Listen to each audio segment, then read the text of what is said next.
Hi everyone, I hope you're doing well. My name is Katie and I'm very excited for this video, although I say I'm excited about every video I film, so what does that even mean anymore? But I have not filmed a straight up traditional book haul in such a long time. I've done like book haul unboxings, but I haven't done a video where I've gone to a bookstore, found a bunch of books I've been looking for, and just showed them to you guys. So I have a fat stack of books from Second & Charles, my favorite used bookstore, and then at the end of the video I will throw in an unboxing as well, so I'll kind of separate that if you're only interested in watching one of those. Also, I know a lot of you are pizza fanatics as well, so I thought some of you might appreciate the t-shirt I'm wearing that I got for Christmas, possibly my favorite present, Pizza Slut. So as I said, I went to my favorite bookstore. It's called Second & Charles. I think there are like 8 or 9 in the US, but it's definitely growing. But the one I go to is fucking huge because it used to be a Best Buy, so if you can just imagine how big that is. And I should just say Second & Charles has no idea who I am. I wish they did, but this video is not sponsored, so I would highly recommend seeing if there's one in your area, but let's go ahead and get into the book. And I will also say none of these books cost more than, I want to say, like $5 each, so that's also amazing. So the first book I found I'd been wanting to read for a while, and that is Grotesque by Natsuo Kirino. I own one of her other books, Real World, which I also need to read, and she's also written a very popular book called Out. She is a Japanese author of horror/thriller books, and this one sounds really interesting because it starts off in a Japanese high school where there are 2 sisters, one who's beautiful, one who's not very attractive, and it says that in the end both become, this is all in the back summary, it's not a spoiler, it says they both become prostitutes and both have been brutally murdered. So I guess it's kind of an investigation about them, and it says that it's a psychological investigation of the pressures facing Japanese women. So super excited about this. This just has my name written all over it. The next book is Euphoria by Lily King, and the cover has that kind of velvety texture that I love. But anyway, I was at Second & Charles with one of my best friends, Sam's, who's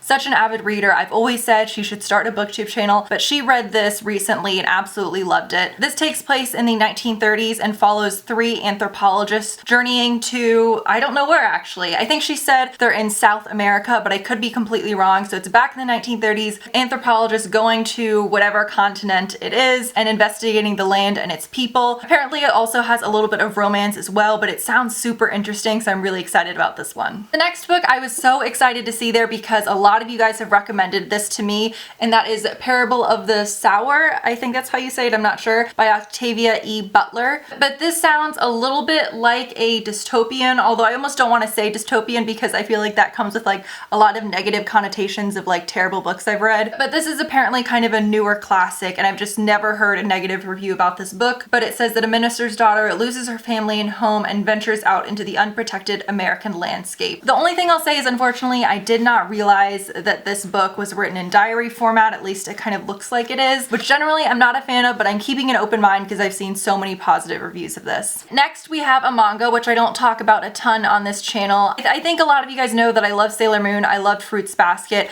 but Second & Charles has a massive selection of manga and anime stuff, and I came across a series that I used to be absolutely obsessed with but had completely forgotten about, and that is Ranma 1/2. I don't know if you can see, but there's a guy, a girl, and a panda on there. I remember being 12 and reading these and just being absolutely obsessed, but it's about a father who owns a karate studio. He has 3, I think it's teenage daughters, and then Ranma comes in, and let me know if I'm pronouncing his name wrong or the title of this book. Ranma comes in and he's someone where I think it's like if he hugs someone, he switches gender, although I could be confusing that with Fruits Basket where they hug someone and become an animal. And this was $5.50, and you guys know how expensive reading mangas can be, considering it says this was originally $17 when you can read this in like 2 hours or less. They had the entire series, but I limited myself to just the first volume to see if I love it as much now as I did when I was little. And the final book I found at the bookstore I'm so excited for because so many of you guys have told me to read from this author before, and that is The Little Stranger by Sarah Waters. She seems to write a ton of gothic fiction. You know how you sometimes have one of those authors where you can just sense you're really gonna love them even though you're being irrational because you've never read a single word that they've written?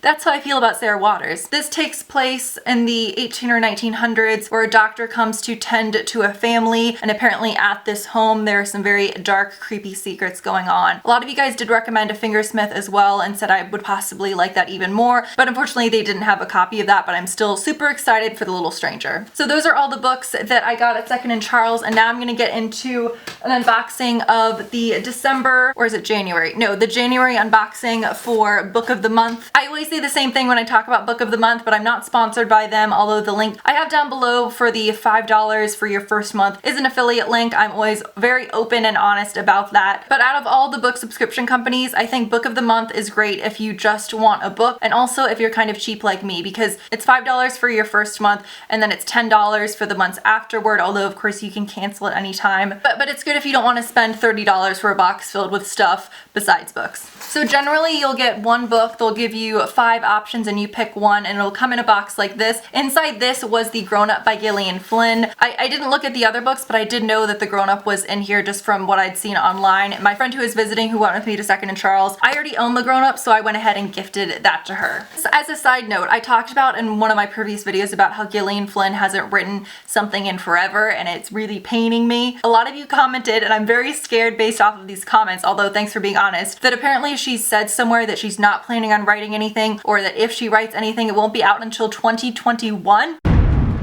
What? I'm worried that because Gone Girl was so popular, she's almost scared to write another book, although I hope that's not the case. Anyway, now that I've traumatized you all about Gillian Flynn, let's go ahead and check out the books in this month's box. So the first book is called Lucky You by Erica Carter. We've got Some Woods with the Disco Ball. I'm also curious, because I'm not aware of this, but all of the copies that Book of the Month sends you are such nice editions, and there's something always kind of similar about them, so I'm not clear. Does Book of the Month make the books? Is that a stupid question? Is that why it's so inexpensive? I don't know. Anyway, it says that this follows 3 female friends who feel kind of aimlessly adrift, and they decide to leave their waitressing jobs in Arkansas and move to a rural house in the Ozarks. Don't know where that is. And it says that they become nearly undone by boredom and the brewing tension between them and try to resolve the conundrum of being alive. But it also says that, as strange as that sounds, this is supposed to be apparently very funny, so we'll see. Look, the next book is called The Most Dangerous Place on Earth by Lindsay Lee Johnson, and it says that this is her debut novel, and based on the inside it sounds like this is going to be a dark look at high school, so I'm thinking it might have vibes of that book, what was it called, Dare Me by Megan Abbott. I'm thinking this might have kind of a similar tone to that. The fourth book is Girls in the Moon by Janet McNally, and what does it say this is about? So it seems this one is going to have to do a lot with family issues and a girl deciding if she's going to choose between being close to her family or kind of finding her own fresh start. It says she's also a poet. Gonna be honest, out of all the books I've picked up so far, this doesn't sound like one I would generally pick up, but Book of the Month is nice in that sense that it kind of pushes you outside of your bubble from what you would normally read. The second to last book is Lillian Boxfish Takes a Walk by Kathleen Rooney, and this one, when I read the inside, it almost gave me a little bit of a Mad Men vibe, because it said it's about a woman who in the 1930s took New York by storm, working in the advertising industry, and in 1984 she's obviously very old, and it says she goes on a 10-mile walk throughout New York City, and it's about all of the interactions with people she meets. I've never heard of a book like this before, so it definitely sounds pretty interesting. And the final book has probably the cover I find most interesting, and that is Homesick for Another World by Otessa Moshchev. Why does that name sound so familiar?